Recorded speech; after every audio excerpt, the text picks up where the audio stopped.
भागवत पुराण षष्ठ स्कंद 18वां अध्याय। अदिति और दिति की संतानों की तथा मरुदगणों की उत्पत्ति का वर्णन।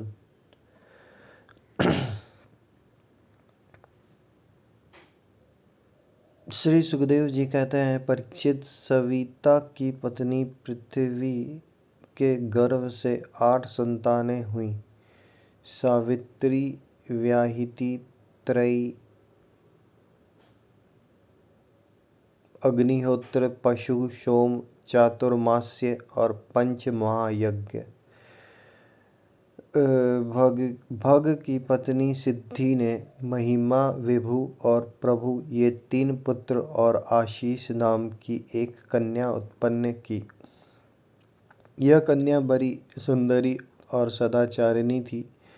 धाता की 4 पत्नियां थीं, कुहू, सिनीवाली, राका और अनुमति। उनसे क्रमशः सायं, दर्श, प्रातः और पूर्णमास ये 4 पुत्र हुए। धाता के छोटे भाई का नाम था विधाता। उनकी पत्नी क्रिया थी, उससे पुरुष्य नाम के 5 अग्नियों की उत्पत्ति हुई। धाता के छोटे भाई का नाम था विधाता। उनकी पत्नी क्रिया थी, उससे पुरुष्य नाम के 5 अग्नियों की उत्पत्ति हुई। वरुण जी की पत्नी का नाम चर्षणी था। उनसे भृगु जी ने पुनः जन्म ग्रहण किया। इसके पहले वे ब्रह्मा जी के पुत्र थे। महायोगी वाल्मीकि जी भी वरुण के पुत्र थे। महायोगी वाल्मीकि जी भी वरुण के पुत्र थे। वाल्मीक से पैदा होने के कारण ही उनका नाम वाल्मीकि पड़ गया था। उर्वशी को देखकर मित्र और वरुण दोनों का वीर स्खलित हो गया था। उसे उन लोगों ने घड़े में रख दिया। उसी से मुनिवर अगस्त्य और वशिष्ठ जी का जन्म हुआ। मित्र की पत्नी थी रेवती।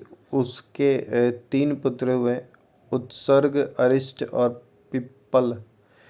प्रिय परीक्षित, देवराज इंद्र की पत्नी थी पुलोमनंदिनी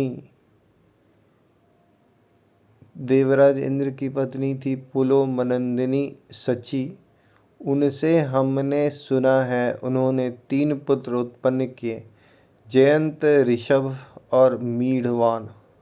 स्वयं भगवान विष्णु ही बलि पर अनुग्रह करने और इंद्र का राज्य लौटाने के लिए माया से वामन उपेंद्र के रूप में अवतीर्ण हुए थे। उन्होंने 3 पग पृथ्वी मांगकर तीनों लोक नाप लिए थे। उनकी पत्नी का नाम था कीर्ति। उससे वृक्षलोक नाम का पुत्र हुआ। उसके सौभग आदि कई संतानें हुईं। कश्यप नंदन भगवान वामन ने माता अदिति के गर्भ से क्यों जन्म लिया और इस अवतार में उन्होंने कौन से गुण, लीलाएं और पराक्रम प्रकट किए, इसका वर्णन मैं आगे 8वें स्कंध में करूँगा। प्रिय परीक्षित, अब मैं कश्यप जी की दूसरी पत्नी दिति से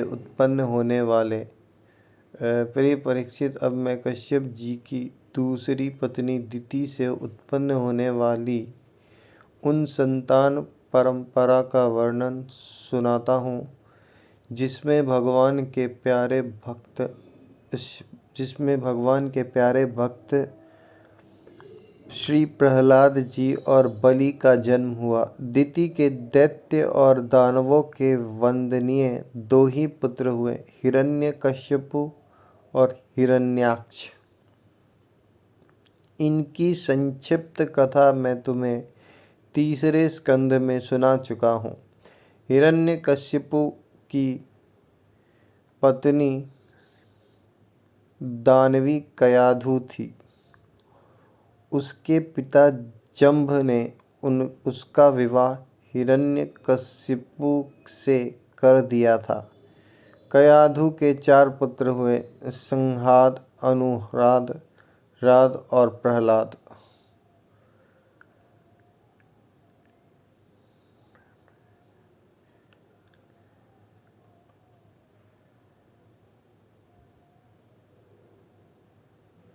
हिरण्यकशिपु की पत्नी दानवी कयाधु थी। उसके पिता जंभ ने उसका विवाह हिरण्यकशिपु से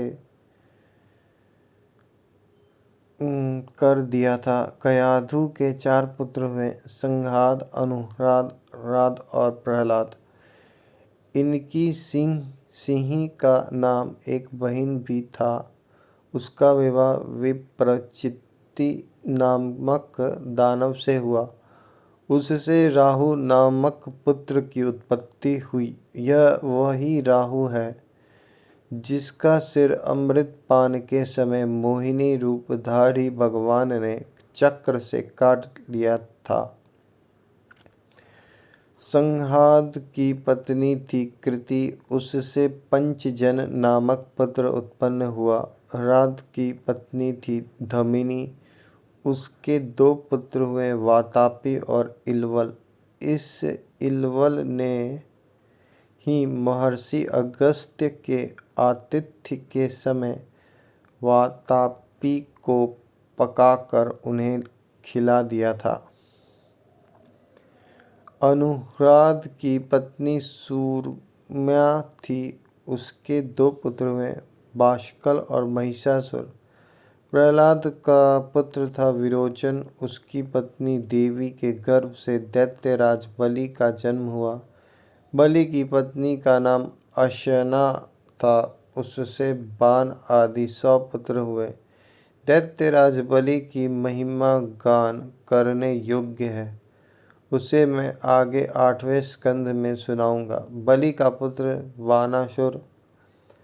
बानासुर भगवान शंकर की आराधना करके उनके गणों का मुखिया बन गया। बलि का पुत्र बानासुर भगवान शंकर की आराधना करके उनके गुणों का मुखिया बन गया। आज भी भगवान शंकर उसके नगर की रक्षा करने के लिए उसके पास ही रहते हैं। बलि का पुत्र बानासुर भगवान शंकर की आराधना करके उनके गणों का मुखिया बन गया। आज भी भगवान शंकर दैत्यराज बलि की महिमा गान करने योग्य है। उसे मैं आगे 8वें स्कंद में सुनाऊंगा। बलि का पुत्र बानासुर भगवान शंकर की आराधना करके उनके गणों का मुखिया बन गया। आज भी भगवान शंकर उसके नगर की रक्षा करने के लिए उसके पास ही रहते हैं। दिति के हिरण्यकशिपु और हिरण्याक्ष के अतिरिक्त 49 पुत्र और थे। उन्हें मरुदगण कहते हैं। वे सब निसंतान रहे। देवराज इंद्र ने उन्हें अपने ही समान देवता बना दिया। राजा परीक्षित ने पूछा, भगवान, मरुदगण ने ऐसा कौन सा सत्कर्म किया था जिसके कारण वे अपने जन्म जात असुरोचित भाव को छोड़ सके और देवराज इंद्र के द्वारा देवता बना दिए गए? ब्राह्मण, मेरे साथ यहाँ की सभी ऋषि मंडली यह बात जानने के लिए अत्यंत उत्सुक हो रही है, अतः आप कृपा करके विस्तार से वह रहस्य बतलाइए। सूत जी कहते हैं, शौनक जी, राजा परीक्षित का प्रश्न थोड़े शब्दों में बड़ा सार गर्भित था।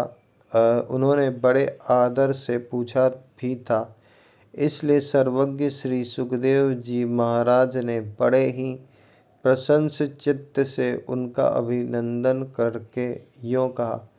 श्री सुखदेव जी कहने लगे, परीक्षित, भगवान विष्णु ने इंद्र का पक्ष लेकर दिति के दोनों पुत्र हिरण्यकशिपु और हिरण्याक्ष को मार डाला।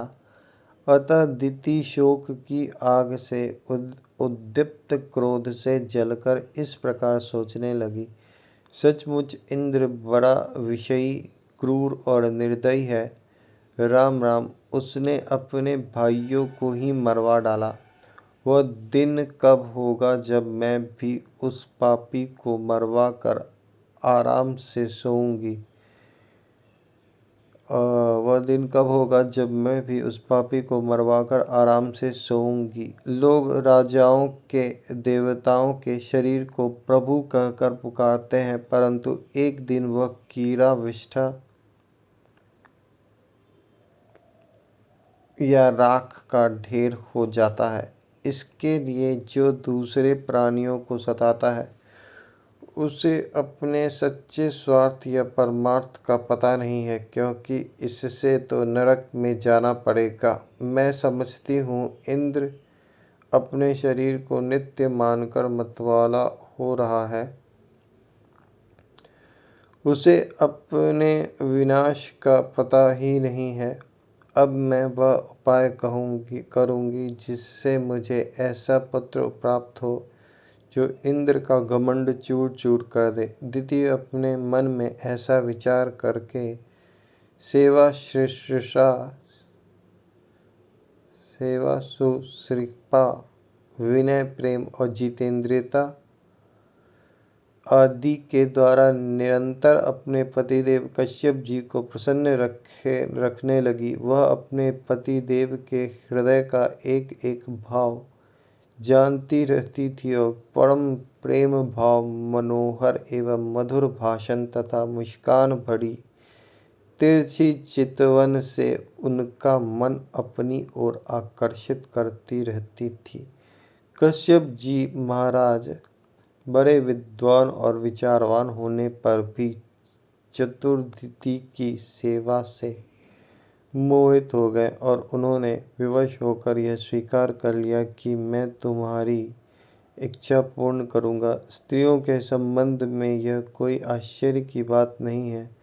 सृष्टि के प्रभात में ब्रह्मा जी ने देखा कि सभी जीव असंग हो रहे हैं, तब उन्होंने अपने आधे शरीर से स्त्रियों की रचना की और स्त्रियों ने पुरुषों की मति अपनी ओर आकर्षित कर ली। हाँ तो भैया, मैं कह रहा था कि दिति ने भगवान कश्यप की बड़ी सेवा की, इससे वे उस पर बहुत ही प्रसन्न हुए। उन्होंने दिति का अभिनंदन करते हुए उससे मुस्कुराकर कहा, कश्यप जी ने कहा, अनिंद सुंदरी प्रिय, मैं तुम पर प्रसन्न हूँ। तुम्हारी जो इच्छा हो मुझसे मांग लो। पति के प्रसन्न हो जाने पर पत्नी के लिए लोक या परलोक में कौन सी अभिष्ट वस्तु दुर्लभ है। शास्त्रों में यह बात स्पष्ट कही गई है कि पति ही स्त्रियों का परम आराध्य इष्ट देव है। प्रिय लक्ष्मीपति भगवान वासुदेव ही समस्त प्राणियों के हृदय में विराजमान है। विभिन्न देवताओं के रूप में नाम और रूप के भेद से उन्हीं की कल्पना हुई है। सभी पुरुष चाहे किसी भी देवता की उपासना करें, उन्हीं की उपासना करते हैं। ठीक वैसे इन स्त्रियों के लिए भगवान ने पति का रूप धारण किया है। वे उनकी उसी रूप में पूजा करती हैं। इसलिए प्रिय, अपना कल्याण चाहने वाली पतिव्रता स्त्रियां अनन्य प्रेम भाव से अपने पति देव की ही पूजा करती हैं, क्योंकि पति देव ही उनके परम प्रियतम आत्मा और ईश्वर है। कल्याणी, तुमने बड़े प्रेम भाव से भक्ति से मेरी वैसी ही पूजा की है। अब मैं तुम्हारी सब अभिलाषाएं पूर्ण कर दूंगा। असितियों के जीवन में ऐसा होना अत्यंत दुर्लभ है। दिति ने कहा, ब्रह्मन इंद्र ने विष्णु के हाथों मेरे 2 पुत्र मरवाकर मुझे निपुति बना दिया। इसलिए यदि आप मुझे मुँह मांगा वर देना चाहते हैं तो कृपा करके एक ऐसा अमर पुत्र दीजिए जो इंद्र को मार डाले। परीक्षित दिति की बात सुनकर कश्यप जी खिन्न होकर पछताने लगे। वे मन ही मन कहने लगे, हाय हाय, आज मेरे जीवन में बहुत बड़े अधर्म का अवसर आ पहुंचा। देखो तो सही, अब मैं इंद्रियों के विषयों में सुख मानने लगा हूँ। स्त्री रूपिणी माया ने मेरे चित्त को अपने वश में कर लिया। हाय हाय, आज मैं कितनी दीनहीन अवस्था में हूँ। अवश्य ही अब मुझे नरक में गिरना पड़ेगा। इस स्त्री का कोई दोष नहीं है, क्योंकि इसने अपने जन्मजात स्वभाव का ही अनुसरण किया है। दोष मेरा है जो मैं अपनी इंद्रियों को अपने वश में न रख सका, अपने सच्चे स्वार्थ और परमार्थ को न समझ सका। मुझ मूढ़ को बार बार धिक्कार है। सच है, स्त्रियों के चरित्रों को कौन जानता है। इनका मुंह तो ऐसा होता है जैसे शरद ऋतु का खिला हुआ कमल। बातें सुनने में ऐसी मीठी होती है मानो अमृत घोल रखा हो, परंतु हृदय वह तो इतना तीखा होता है कि मानो छुरे की पैनी धार हो। इसमें संदेह नहीं कि स्त्रियां अपनी लालसाओं की कठपुतली होती हैं। सच पूछो तो वे किसी से प्यार नहीं करती। स्वार्थवश वे अपने पति, पुत्र और भाई तक को मरवा डालती हैं या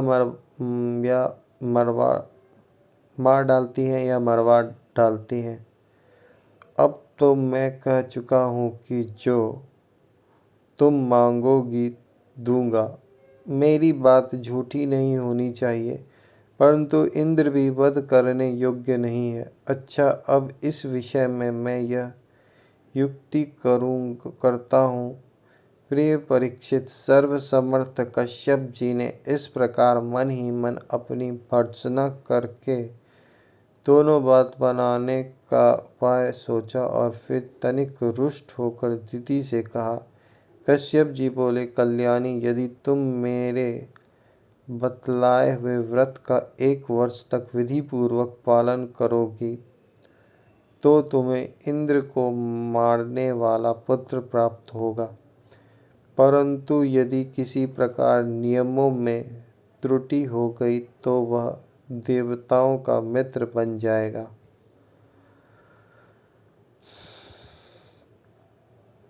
दिति ने कहा, ब्राह्मण, मैं उस व्रत का पालन करूंगी। आप बतलाइए कि मुझे क्या क्या करना चाहिए, कौन कौन से काम छोड़ देने चाहिए और कौन से काम ऐसे हैं जिनसे व्रत भंग नहीं होता।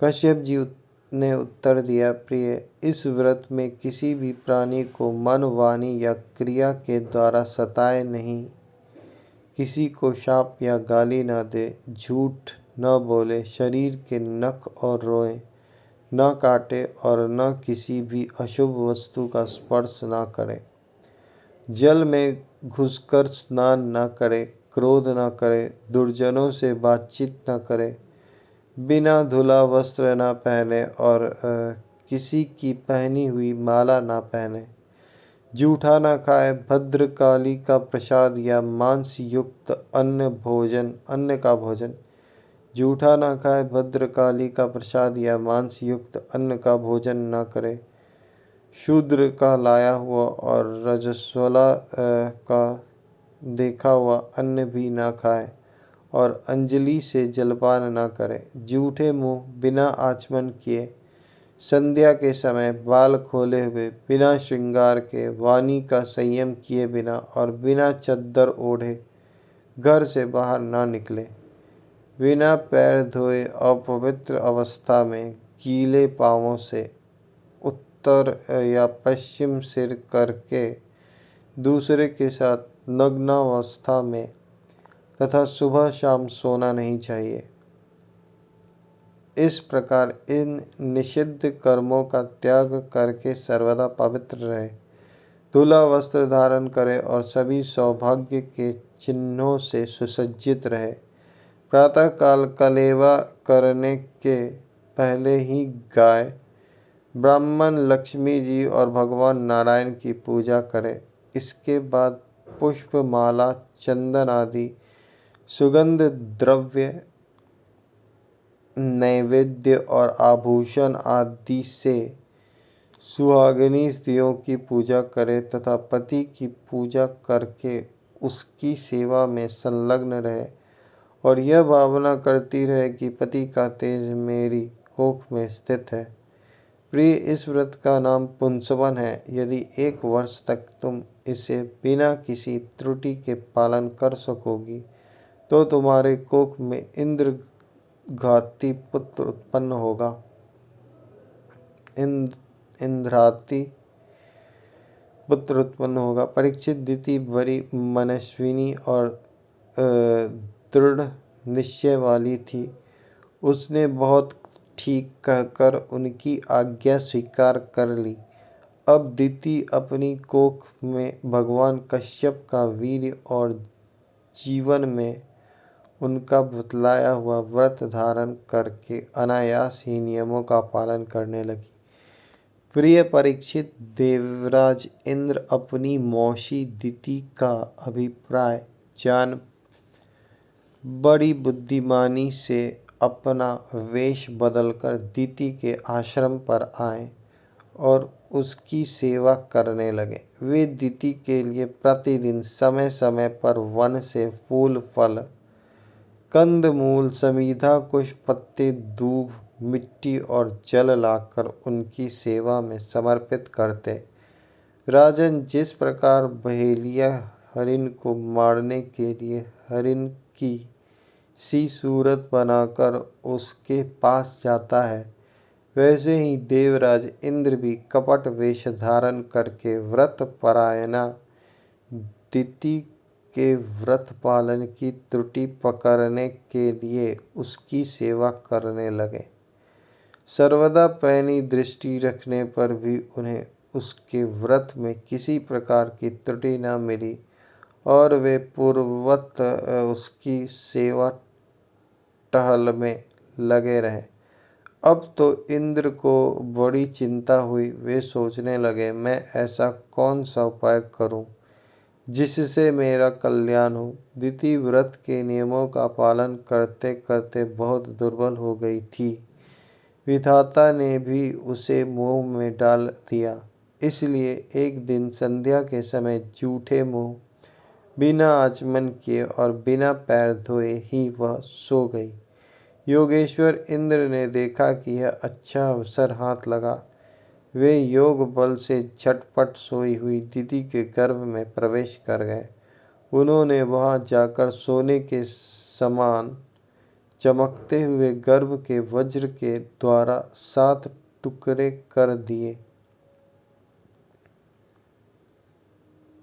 जब वह गर्भ रोने लगा तब उन्होंने मत रो मत रो यह कहकर 7 टुकड़ों में से एक एक के और भी 7 टुकड़े कर दिए।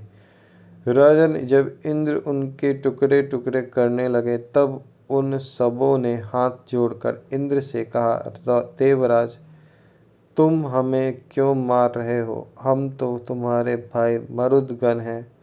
तब इंद्र ने अपने भावी अनन्य प्रेमी पार्षद मरुदगण से कहा, अच्छी बात है, तुम लोग मेरे भाई हो, अब मत डरो। परीक्षित, जैसे अश्वत्थामा के ब्रह्मास्त्र से तुम्हारा कुछ भी अनिष्ट नहीं हुआ, वैसे ही भगवान श्रीहरि की कृपा से दिति का वह गर्भ वज्र के द्वारा टुकड़े टुकड़े होने पर भी मरा नहीं। इसमें तनिक भी आश्चर्य की बात नहीं है।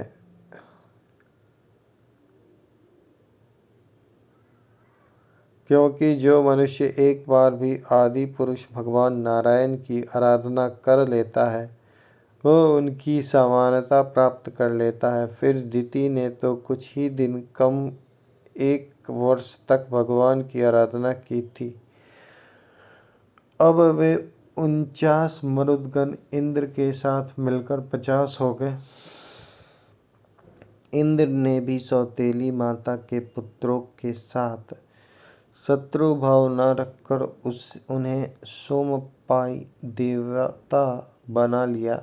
जब दिति की आँख खुली तब उसने देखा कि उसके अग्नि के समान तेजस्वी 49 बालक इंद्र के साथ हैं। इससे सुंदर स्वभाव वाली दिति को बड़ी प्रसन्नता हुई। उसने इंद्र को संबोधन करके कहा, बेटा, मैं इस इच्छा से इस अत्यंत कठिन व्रत का पालन कर रही थी कि तुम अदिति के पुत्रों को भयभीत करने वाला पुत्र उत्पन्न हो। मैंने केवल एक ही पुत्र के लिए संकल्प किया था, फिर ये 49 पुत्र कैसे हो गए? बेटा इंद्र, यदि तुम्हें इसका रहस्य मालूम हो तो सच सच मुझे बतला दो, झूठ ना बोलना।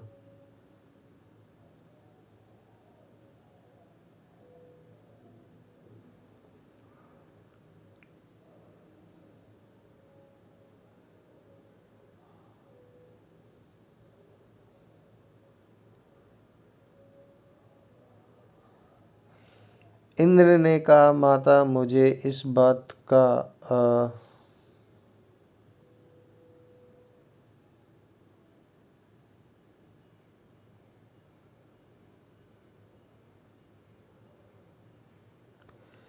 इंद्र ने कहा, माता, मुझे इस बात का पता चल गया था कि तुम किस उद्देश्य से व्रत कर रही हो, इसलिए अपना स्वार्थ सिद्ध करने योग्य उद्देश्य से मैं स्वर्ग छोड़कर तुम्हारे पास आया। मेरे मन में तनिक भी धर्म भावना नहीं थी।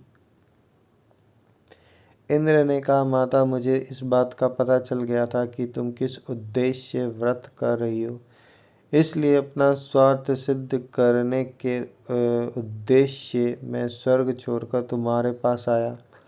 मेरे मन में तनिक भी धर्म भावना नहीं थी, इसी से तुम्हारे व्रत में त्रुटि होते ही मैंने उस गर्भ के टुकड़े टुकड़े कर दिए। पहले मैंने उनके 7 टुकड़े किए थे, तब वे सातों टुकड़े 7 बालक बन गए। इसके बाद मैंने फिर एक एक के 7 टुकड़े कर दिए, तब भी वे न मरे बल्कि 49 हो गए। यह परम आश्चर्य की घटना देखकर मैंने ऐसा निश्चय किया कि परम पुरुष भगवान की उपासना की यह कोई स्वाभाविक सिद्धि है।